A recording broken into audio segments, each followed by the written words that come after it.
ये मेरा पति दूसरी शादी कर रहा है, 5 साल से मुकदमा चल रहा है। मैं अकेली मुकदमे में जाती हूँ, ये कभी मुकदमे में आता नहीं है।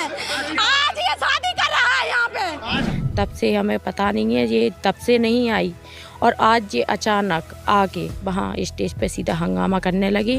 मेरे मुकदमा लिखाने के बाद जानकारी हुई इनको, तो इन्होंने 8 अक्टूबर को अपना मुकदमा कोर्ट में दहेज का लिखा दिया, फर्जी बना। शादी समारोह में बज रही शहनाई हंगामे की गूंज में दब गई। बारात शादी के घर पहुंचने के बजाय थाने पहुंच गई। दरअसल ये मामला झांसी के शादी समारोह का है, जहां हंगामा तब शुरू हुआ जब एक युवती ने शादी के दौरान दूल्हे की पहली पत्नी होने का दावा कर दिया। पहली पत्नी के साथ पहुंचे लोगों ने हंगामा शुरू कर दिया। स्टेज पर ही दूल्हे को खदेड़ना शुरू कर दिया। उसी वक्त दूल्हा पक्ष के लोग भी पहुंच गए और दोनों पक्षों में भिड़ंत हो गई। नतीजा ये हुआ कि दूल्हा घोड़ी चढ़ने से पहले ही पुलिस की जीप में बैठा लिया गया। पूरा मामला झांसी के सदर बाजार थाना क्षेत्र का है, जहां सिमराहा में एक शादी चल रही थी। बाराती घुड़ चढ़ी की तैयारी में लगे थे और दूल्हा भी सज धज कर तैयार था। तभी एक महिला की एंट्री हुई और उसने दूल्हे की पहली पत्नी होने का दावा कर दिया। इसके साथ ही हंगामा शुरू किया। महिला ने अपना नाम सारिका बताया। वो शादी कार्यक्रमों के बीच स्टेज पर लोगों के साथ पहुंच गई और बवाल मचा दिया। दूल्हा पक्ष भी पहुंचा और दोनों पक्षों में मारपीट शुरू हो गई। इसकी सूचना पुलिस को दी गई। पुलिस दूल्हे को थाने ले गई। दूल्हा दिव्य प्रकाश के मुताबिक पहली पत्नी सारिका के साथ तलाक हो चुका है। उसके पास सभी कागजात हैं, जिसे उसने पुलिस के सामने पेश किया। उसकी सर्टिफाइड कॉपी इनके घर भेजी, कोर्ट ने भेजी। उसके बाद भी इन्होंने वो कॉपी नहीं ली, वो भी इन्होंने तालाबंद दिखा के रिटर्न कर दी इनके पिताजी ने। तो आज जब हमारा तलाक हो गया तो हमने इनको सूचित करने के बाद हम आज शादी कर रहे थे।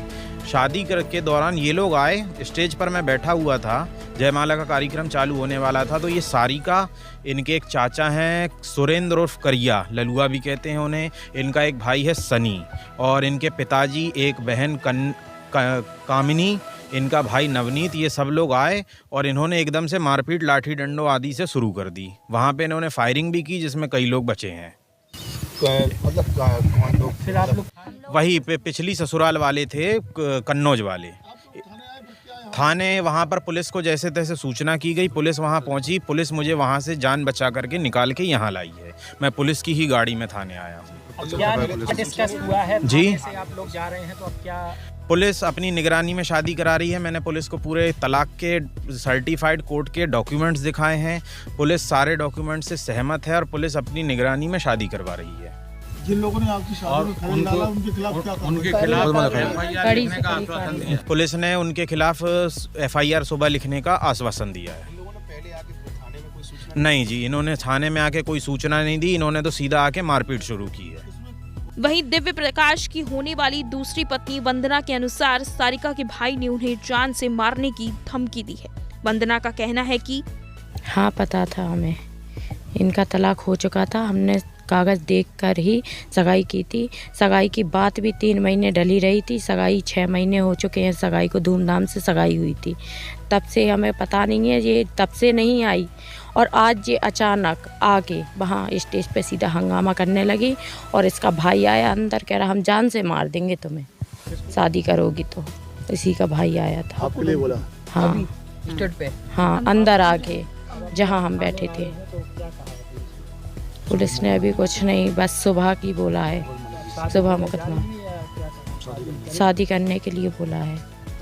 पुलिस अधिकारी के मुताबिक उन्हें 112 के माध्यम से शादी समारोह में मारपीट की सूचना मिली, जिसके बाद दोनों पक्षों को थाने लाया गया। दोनों पक्ष की तहरीर के आधार पर आगे की कार्रवाई की जाएगी। आज थाना सदर बाजार में 112 के माध्यम से एक सूचना आई कि एक शादी समारोह हो रहा है, उसमें आपस में झगड़ा कर रहे हैं। तत्काल मौके पर पुलिस पहुंच करके और दोनों पक्षों को वहां से लाया गया और ज्ञात करने पर पता चला कि जो अभिजीत उर्फ दिव्य प्रकाश, जो कि सिमरदा का रहने वाला है, थाना सदर बाजार, इसमें पूर्व में शादी हो चुकी थी। उसका तलाक 20/4/24 को हो चुका है और पूर्व पत्नी ने आकर के ये कहा कि मेरा अभी तलाक नहीं हुआ है। तो दोनों के प्रपत्र देखे गए तो लड़का पक्ष अपनी जगह पर सही पाया गया। अभी किसी तरफ से कोई तहरीर नहीं आई। तहरीर आने पर विधिक आवश्यक